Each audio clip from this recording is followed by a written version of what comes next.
If you told him, I am turning my life over to you. I already did that. What a situation. Long time ago. You did? I did that a long time ago.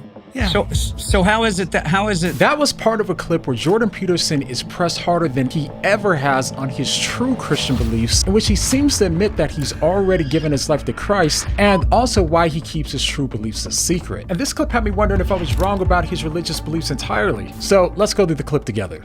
So in the clip, he's interviewing country singer John Rich until he wasn't. About 2/3 of the way through, John starts interviewing Peterson and pressing him hard about giving his life to Christ. So I would ask you one more question. If use the word if here, for you, if Jesus is truly who the Bible says he is the creator, he is the one who exists and creates existence, which is how he's defined.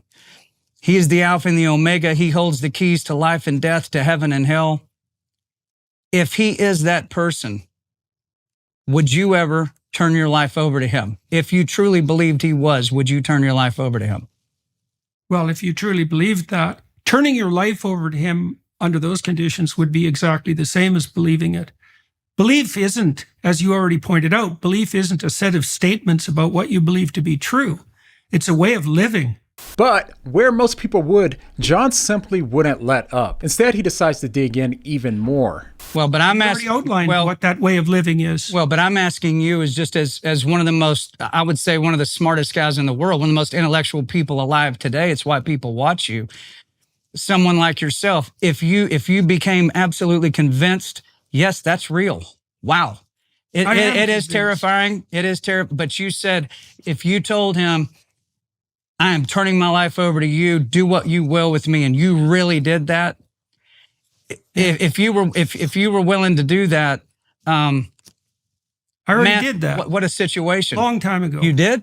I did that a long time ago. All right, now this is the part that had me taken aback. As we all clearly heard, Peterson said that he did, in fact, give his life to Christ a long time ago. And when I first heard this, I was happy. But I also knew not to take what he said at face value, because if you watch my recent detailed video on his religious beliefs, you know that Peterson often means something different than most Christians do when he uses common Christian phrases. He often understands or uses them in ways that are more or less metaphors for how we could have a better life in this world, and he's careful to avoid implying any sort of eternal significance to his claims. And another relevant thing that I noticed about Peterson is that when he does use these common Christian phrases, he usually will immediately follow up with context to make it clear that he isn't using the phrase in a way that entails life beyond this life. So because of that, before we jump to any conclusions about what he means here, let's see what he says immediately after. I did that a long time ago. Yeah. So how is it that I know the truth sets you free. Yeah. I understand. So in your life, it's not the doctor calling the shots. Not when I'm oriented properly. What orients you? Holy terror. Look, I'm trying to say the things that I believe serve the truth. And I have reason for that, because I know what the alternative is. The alternative's bleak, bleaker than you can imagine. And so step carefully.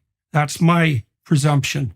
And hope and pray that you're careful enough to walk the straight, narrow path. So, as you just heard, he seems to be using the phrase turning your life over to Christ as a way of saying that one should be truthful in all that they say. So, at least here, I don't see any indication that he's speaking in a way that aligns with how most Christians, or even most people, would understand the phrase turning your life over to Christ. But then again, it's possible that I could be wrong here, and Jordan could actually mean it in the way that we all understand it, for at least two reasons. One, as many of you already know, I met Jordan a few months ago. However, I didn't get a chance to talk with him about faith and the gospel. But in briefly talking to his wife, she said something to me that could be relevant to all of this. She said, I think Jordan has more faith than most of us know, which made me suspicious to whether or not he was secretly a believer and for whatever reason chose not to disclose that publicly. So that's the first thing. And the second reason I considered that he truly did mean that he gave his life to Christ is because towards the end of the conversation, Peterson explains why he doesn't say his true beliefs publicly. But before we get to that, I just had to play this other other part really quick. Immediately following Peterson saying that he gave his life to Christ, it's clear that John didn't believe that Peterson actually did in the way that most Christians believe either, as he takes this opportunity to push Peterson harder than ever and absolutely refuse to let up. Take a listen. But it's impossible. You can't do that. I can't do it. You can't do it. Oh, I understand. You know? I understand what you mean. I don't take any issue with what you've said. Yeah. No, I don't think you do. And I'm not trying to have an issue. I'm just No, I understand. I've studied what you've been saying, and I know you look at the Bible. It seems, at least, very metaphorically and very intellectually, you look at it in those kinds of terms.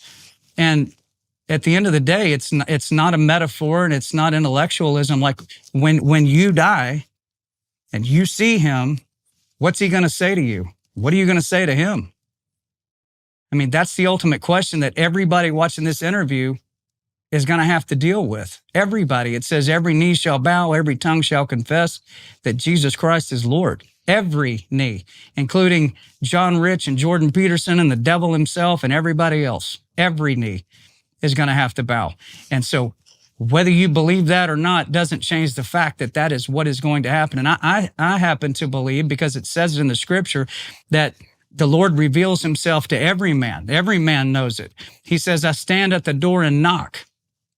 And if any man hears my voice and opens the door, I'll come in with him. I'll sit down with him. I'll dine with him. I'll have dinner with him and he with me.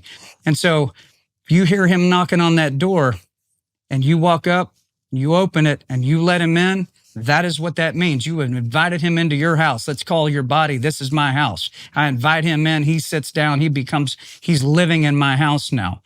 That's what that means. It also says he won't knock forever. He will not knock forever. If you reject him. You said you experienced that. Yep. You experienced that when you felt abandoned. Yep. He won't knock forever. At some point, if you reject him long enough, it says he'll just turn you over to your desires and go, well, we gave it a good shot. Move on. And brother, you don't want to get to that point. So anybody watching this, if you feel him knocking at the door, open the door. It's very simple. You don't need a preacher. You don't need a priest. You don't need anybody to sit down with to give your life to Jesus and go to heaven. You don't need anybody. You can sit there all by yourself. And you can reach out to him, and you can give your life to him right there anytime you want to. And following this, Jordan ended the conversation by saying that that's probably a good time to end this part of the conversation. But then, before he ended it for good, he said one more thing. He mentioned why he doesn't reveal his true religious beliefs publicly. Part of the reason I'm loath in many ways to talk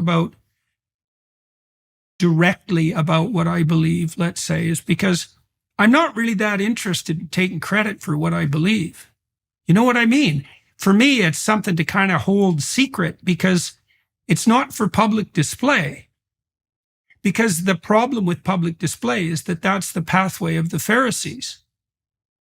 And so it's dangerous to pray in public and to make your case known in the streets, let's say. Okay, and here John rightly responded that the issue with the Pharisees was that they were praying in public to get admiration from others, not that they were proclaiming faith, which is something that all believers are called to do, as we're told to go make disciples of all of the nations. And one thing that John didn't say that may be relevant is a place in the book of Matthew where Christ says, if you deny me before men, I will deny you before my Father. So it's because of this and other reasons that when it comes to believers, the conclusion of the New Testament can't be that you shouldn't proclaim your faith to others. Although I do believe that we should use wisdom on when and how we should do it. All right, so here's the thing. Only God knows Peterson's true heart, and I can only go off of what he says publicly. The overall sense I get from Peterson when he talks about the Bible is that he's trying to do so from a purely psychological perspective. This is why he always seems to have an emphasis on what we can do to live a good Christian life, and when it comes to that, he's often right and does make a lot of really good practical points. However, what most people seem to miss is that even though doing more and trying harder is good when it comes to how we should live life after becoming a Christian, we aren't saved based on what we can do, but instead only because because of what Christ has done. This is what makes Christianity different from every other religion. And if I'm being honest, working hard for your faith and your salvation seems to be a common thread that I find in all of Peterson's talks when he talks about God. But maybe we'll get more clarity on what he believes in his upcoming book, because as it stands right now, it's pretty complicated. And if you're curious why it's so complicated and you want some clarity on what he actually believes, then go ahead and check out this detailed analysis I did on his religious beliefs. I think that it's going to give you far more clarity on what he means when he talks about God, Christ, and Christianity. So I'll see you over there, and thanks for watching.